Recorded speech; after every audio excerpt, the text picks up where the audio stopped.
Kabutil, na magandang umaga sa inyo lahat. Nandito ako ngayon na papasawahan ko yung aking isang inahin. Ayan, nanghiram muna ako ng barako dahil yung barako ko maliit pa eh. Ayan, bali ito po yung pang-apat na inahin. Nangangan din na po, pasawahan ko. Ito po yung native. Ayan, native po din yung lalaki. Ayan.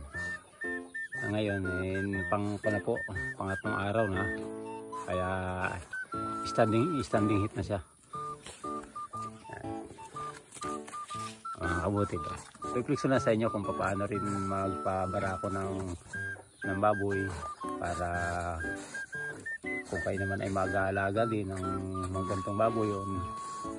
At least alam niyo po kung paano. Basta ang paglalandi po ng baboy pinakamataas 5 days, pero pinakamaganda po dyan 3 araw, yung pa 3 araw. Basta po siya standing heat, hindi siya umaalis. Yan, gaya niya po, hindi siya umaalis. Yan po, kumbaga, na siya, fertile na siya. Ayan. Kumbaga, kinukampan ng lalaki, nagpapakondisyon pa yung lalaki. Ayan, no. Ayan, mga kabutil, diskarte lang. Ayan, mga bibi ko, ayan. Dami pong itlog na doon. Ngayon, ito po ay pang-apat na inahin. Buntis na po yung 3. Ito po yung nauna na eh.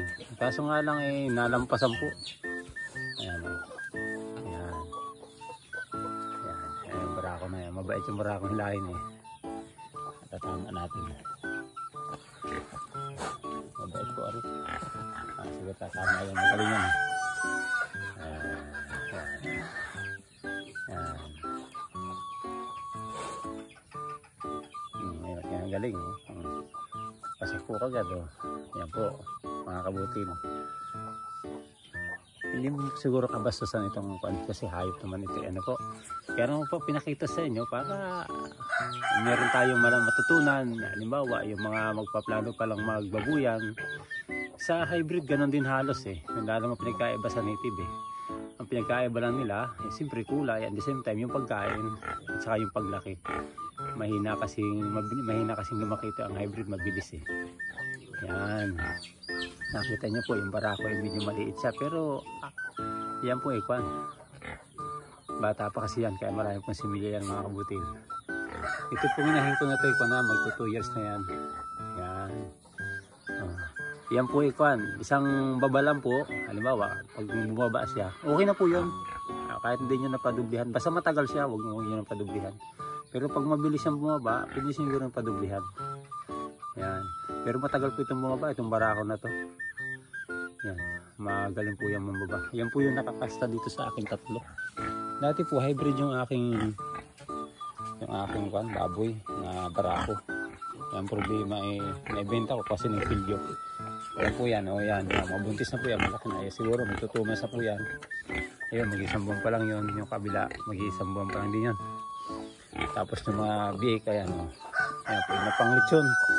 Ito po ang gagawin kong barako to, si Macho. Ayan, medyo matagal-tagal pa yan. Ayan po. Kasi maganda po kasi pag may barako, hindi na po ito bahagi. Kasi dito po ang barako dito, kapag pag nakiusap po sa may-ari, pwede nyo bayaran. Sa akin, binabayaran ko agad 500 eh. Pero pag hindi nyo binayaran, isang bik ang kapalit. Ganun po yun, isang bik. Sayang po, ang bik nagre-range po ng 2,000. Ang isa, di, sa 500, mayroon ko na pong kita ng 500. 1,500. Kaya lang, magkaantay ka ng 4 na buwan hanggang 6 na buwan. Mantalang sa 500, on the spot, pagkakasta, bayad ka agad. Yun. Kaya mga kabutil, ayan o. Yan po, bago bumaba yan, 15 minutes hanggang 20 minutes po yan ng baba.